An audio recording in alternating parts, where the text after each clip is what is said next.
వేసుకున్నాను అనమాట. ఇప్పుడు కొంచెం మంచిగా కలరింగ్ రావడానికి వస్తుంది కదా. ఇప్పుడు ఈ టైంలో నేను కొద్దిగా పసుపు కూడా వేసేసుకున్నాను. వేసుకున్న తర్వాత చూడండి మంచిగా ఆయిల్ అయితే బయటకు వచ్చింది కదా. మళ్ళీ కొంచెం జింజర్ గార్లిక్ పేస్ట్ అయితే వేసుకున్నాను. ఇప్పుడు చూడండి ఎంత బ్రౌన్ కలర్లో వచ్చిందో. ఇప్పుడు నేను చింతపండు రసాన్ని అయితే వేసుకున్నాను అనమాట. ఇంకొద్ది కారం కూడా వేసుకున్నాను. తర్వాత ఇప్పుడు చింతపండు రసం అయితే కలిపేసుకొని దాంట్లో పోసేసుకున్నాను.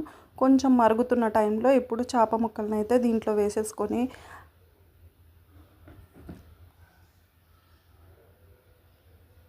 అన్ని ముక్కలు అయితే మీకు ఇష్టమైతే ఫ్రై చేసుకున్న ముక్కలు కూడా వేసుకోవచ్చు. ఇప్పుడు మనం ముందుగా జీలకర్ర మెంతులు ధనియాల పౌడర్ చేసుకున్నాం కదా, ఆ పౌడర్ని అయితే వేసుకున్నాను. ఇంకా ఎలాంటి గరం మసాలా కూడా యూజ్ చేయలేదు.